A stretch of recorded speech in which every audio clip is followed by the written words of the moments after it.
السلام علیکم اسٹوڈنٹس، آج ہم نے صفائی کے بارے میں پڑھنا ہے۔ صفائی ہماری صحت اور تندرستی کے لیے کیوں ضروری ہے؟ سب سے پہلے صفائی میں گھر کی صفائی آتی ہے۔ گھر کی صفائی ذہنی اور جسمانی صحت دونوں کے لیے ضروری ہے۔ گندا فرش، گندی دیواریں اور چھت ذہنی پریشانی کا سبب بنتے ہیں، تو دوسری جانب بیت الخلاء اور باورچی خانے کی گندگی گھر کے دوسرے افراد کو جسمانی طور پر بیمار کر سکتی ہے۔ گھر کی صفائی کو مختلف اوقات اور دنوں پر تقسیم کریں تو یہ کام بآسانی سے انجام دیا جا سکتا ہے۔ گھر کی صفائی کو 4 اقسام میں تقسیم کیا جا سکتا ہے: روزانہ، ہفتہ وار، ماہانہ اور سالانہ صفائی۔ روزانہ کی صفائی کیسے کرنی چاہیے؟ گھر چھوٹا ہو یا بڑا، پکا ہو یا کچا، کم ہو افراد یا زیادہ، گھر کی صفائی روزانہ کرنا ضروری ہے۔ سب سے پہلے جو گھر کی صفائی میں ہے وہ اشیاء کی ترتیب درست ہونی چاہیے۔ چیزیں جو ادھر ادھر ہو جاتی ہیں ان چیزوں کو جو ہے وہ اپنی جگہ پر رکھنا چاہیے، اور بستر کی سلوٹیں وغیرہ درست کرنی چاہیے۔ چادر، کمبل روزمرہ جو استعمال ہوتے ہیں، رضائی وغیرہ اور دھلے ہوئے کپڑے، ان کو طے کر کے ان کی جگہ پر رکھنا چاہیے۔ نمبر 2 پہ ہے جھاڑو لگانا۔ دن میں آپ کو پتہ ہے کہ 1 مرتبہ تو تمام گھر میں جھاڑو ضرور لگایا جاتا ہے، اور فرش پر جھاڑو لگانے کے لیے نرم جھاڑو استعمال کرنا چاہیے۔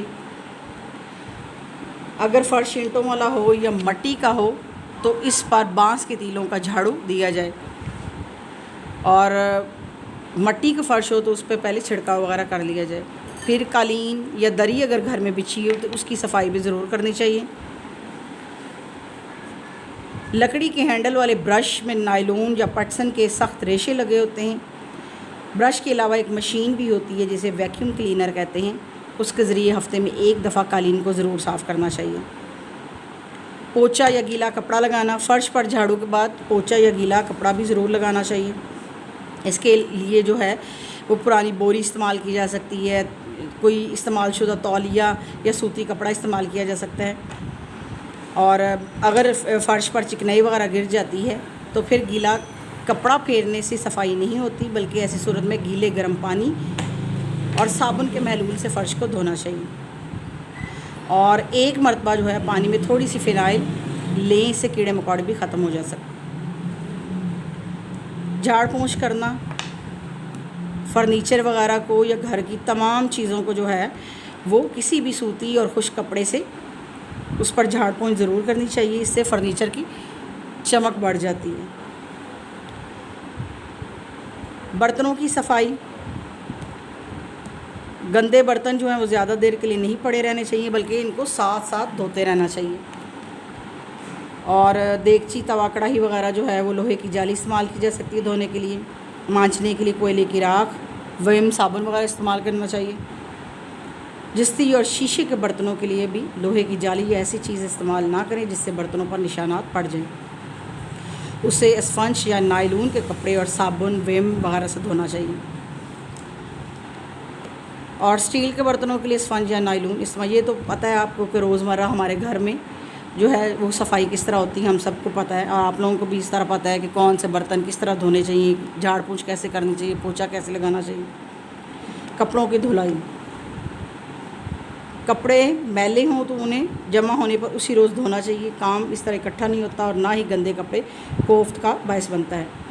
خاص طور پر گرمی کے موسم میں کپڑوں سے پسینے کی بو آنے لگتی ہے۔ صابن اور صاف پانی سے کپڑے دھونے کے بعد اسے تیز دھوپ میں سکھانا بہتر ہوتا ہے۔ اس طرح جو بیماریاں ہیں، جلد کی بیماریاں، وہ جراثیم ختم ہونے میں مدد ملتی ہے۔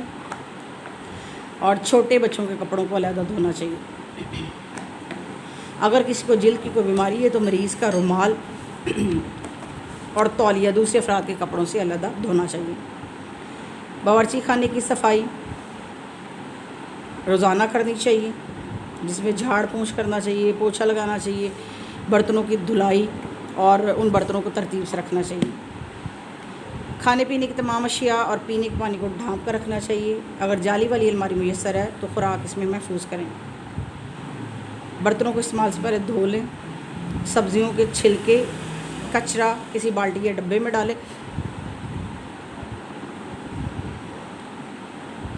باورچی خانے کی صفائی کے سلسلے میں ایک اور اہم بات مکھیوں، لال بیگ چوہوں اور دوسرے جانداروں سے بچاؤ ہے، ضرور کرنا چاہیے، کیونکہ اس طرح ان چیزوں کے حملہ آور ہونے پر لال بیگ، مکھیاں وغیرہ جو ہیں وہ کھانے پینے کی چیزوں پر جب حملہ آور ہوتی ہیں تو ان کے ذریعے مختلف بیماریاں ہمارے اندر داخل ہو سکتی ہیں۔ غسل خانے اور لیٹرین کی صفائی یہ روزانہ کی بنیاد پر کرنی چاہیے۔ ویم اور سرف وغیرہ استعمال کرنا چاہیے، فنائل کا استعمال کرنا چاہیے اور جراثیم کش ادویات استعمال کرنی چاہیے۔ یہ تو تھی ہماری روزانہ کی صفائی۔ اب ہفتہ وار صفائی میں کیا ہے جی؟ ایسے کام جو ہم روز نہیں کر سکتے بلکہ ہفتہ میں ایک دفعہ کرنے چاہیے۔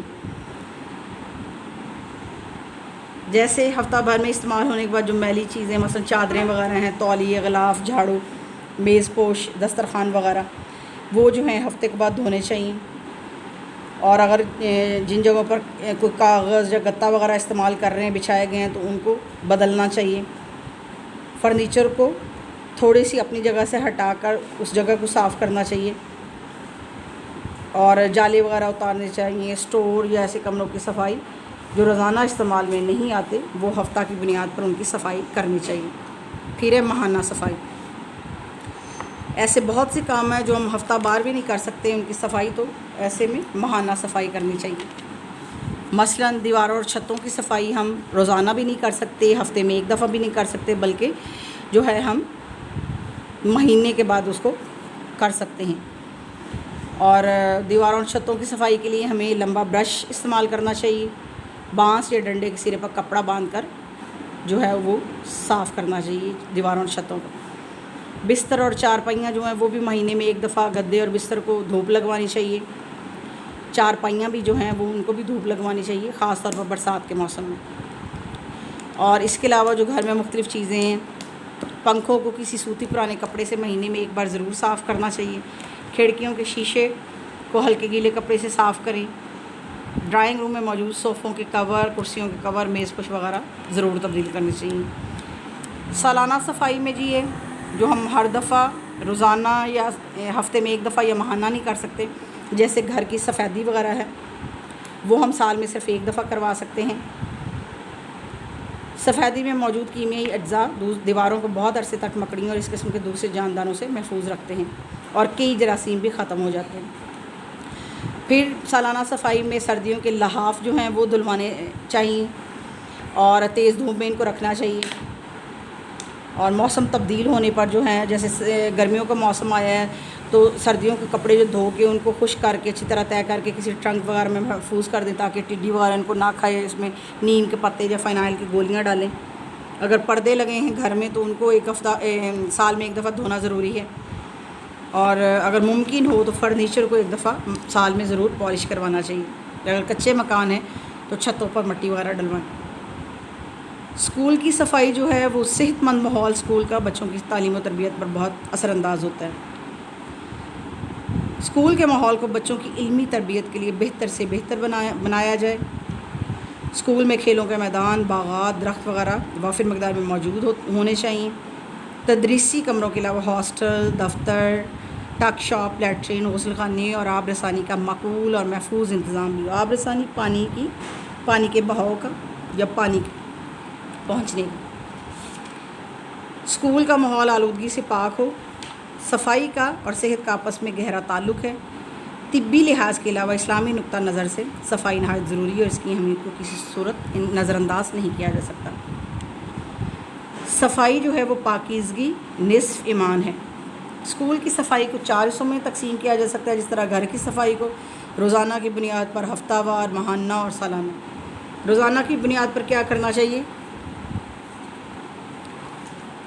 کلاس رومز کا فرنیچر، کلاس روم، برآمدوں، دفتر، science laboratory, library, dispensary, staff room کے راستے، بیت الخلاء، واش بیسن، کینٹین، ہاسٹل کے کمرے، کامن روم، غسل خانے، کچن وغیرہ جو ہیں ان کی روزانہ صفائی کی جائے۔ جھاڑو اچھی طرح لگایا جائے کلاس رومز میں اور پوچھا لگایا جائے، فرنیچر صاف کیا جائے۔ سائنس لیبارٹری، لائبریری، دفتر، اسٹاف روم، فرنیچر کی صفائی اور جھاڑ پونچھ کی جائے۔ کینٹین کی صفائی کی جائے۔ فرش پر لگے داغ دھبے دور کرنے چاہیے تاکہ چمک پیدا ہو۔ کوڑا کرکٹ اور گرد و غبار سے فرش صاف ہونا چاہیے. بیت الخلاء میں جراثیم کش ادویات استعمال کی جائیں. اور کوڑا کرکٹ ڈالنے کے لیے ڈسٹ بن کی صفائی بھی بہت ضروری ہے. راستوں کی جو ہے وہ اچھی طرح صفائی کرنی چاہیے. روزانہ پانی کا چھڑکاؤ کیا جائے. واٹر کولرز کو روزانہ حفظان صحت کے اصولوں کے مطابق صفائی ان کی کرنی چاہیے اور واٹر کولر والی جگہوں کو اچھی طرح صاف کیا جائے. ہاسٹلس کے کمروں، برآمدوں، کھڑکیوں، کچن، کامن روم، ڈرائننگ روم روزانہ صفائی اور جھاڑ پونچھ کی جائے اور فینال کا استعمال بھی ضرور کرنا چاہیے.